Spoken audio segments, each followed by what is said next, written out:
हमारे इतिहास की सबसे दुखद बात यह है कि हम अपना इतिहास अपने इन्वेडर्स के नज़रिए से देखते हैं। हमें अपनी हिस्ट्री की बुक्स में मुगल्स, सैयदीज, लोडास के बारे में तो बताया जाता है, लेकिन हमारे देश के महान राजाओं के बारे में ही नहीं बताया जाता। ऐसी ही एक रानी थी, रानी दुर्गावती। आइए आज इनके बहादुरी और बलिदान की कहानी सुनते हैं। रानी दुर्गावती का जन्म 5 अक्टूबर 1524 में हुआ।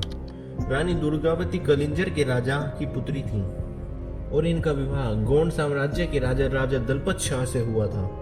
दुर्भाग्य से जब इनका पुत्र वीर नारायण 5 साल का था, तब इनके पति राजा दलपत शाह का निधन हो गया। ऐसे कठिन समय में रानी ने न केवल राज्य की बागडोर संभाली, बल्कि उसे समृद्ध भी बनाया। उन्होंने अपने राज्य को छोटे छोटे राज्यों में डिवाइड कर दिया, जिसमें टोटल 70,000 राज्य थे। इनमें से 1/3 वह डायरेक्टली कंट्रोल करती थी, बाकी हिस्सा बचे हुए राजाओं का था। उन्होंने अपने कंट्रोल में काम करने के लिए कैपेबल लीडर्स अपॉइंट किए।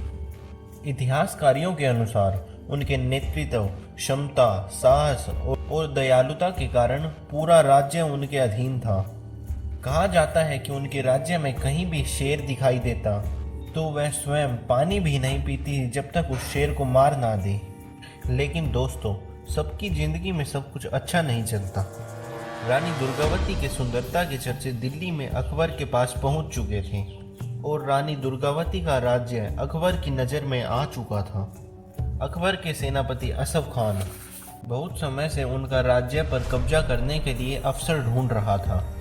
असफ खान केवल राज्य पर ही नहीं बल्कि रानी पर भी बुरी नज़र रखता था। 1564 में अकबर ने आसफ खान को रानी दुर्गावती के विरुद्ध आक्रमण करने का आदेश दे दिया। जब रानी को यह ज्ञात हुआ तो वह सिर्फ 5,000 सैनिकों के साथ युद्ध लड़ने का निर्णय लिया, जबकि दुश्मन सेना 10,000 घुड़सवारों साथ आई थी। इसके बावजूद उन्होंने अपने साहस और वीरता से 300 दुश्मनों को मार गिराया। युद्ध का पहला दिन रानी ने जीत लिया। रानी ने अपने सैनिकों को अगले दिन आक्रमण करने के लिए कहा, लेकिन आधे से ज़्यादा सैनिक इस प्रस्ताव से सहमत नहीं थे, इसलिए उन्होंने अगले दिन आक्रमण नहीं किया। लेकिन जैसे कि रानी ने भविष्यवाणी की थी, अगले दिन मुगल सेना पूरी तरह से तैयार हो चुकी थी।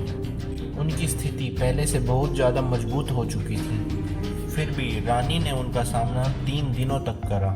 तीसरे दिन अचानक रानी के सिर पर 2 तीर आकर लगे और एक तीर उनके गले में भी लगा, जिससे वह बेहोश हो गई। लेकिन उन्होंने फिर भी हार नहीं मानी। उनके सेनापति आथुर उन्हें युद्ध भूमि से सुरक्षित बाहर ले आए। जब रानी को होश आया तो वह युद्ध हार चुके थे। उन्होंने अपने सेनापति को उन्हें मारने के लिए कहा, पर उनका सेनापति इतनी हिम्मत नहीं जुटा पाया।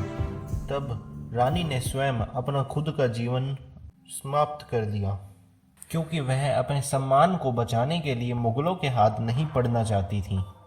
युद्ध के बाद असफ खान ने हजारों हाथियों और धन संपत्ति को लूट लिया। जब उन्होंने रानी के कमरे में कब्जा किया तो उन्होंने वहाँ एक कमरे में जली हुई महिलाओं के शव पाए।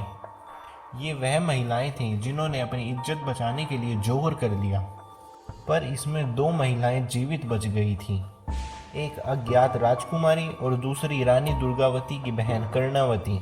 वे एक लकड़ी के बड़े टुकड़े के पीछे छुप गई थीं, जिससे वह जलने से बच गई। बाद में इन्हें अकबर के हरम में दासी के रूप में डाल दिया गया। ऐसे ही हिस्ट्री से रिलेटेड वीडियोस देखने के लिए हम हमारे चैनल अनसेंट ट्रुथ को सब्सक्राइब करें।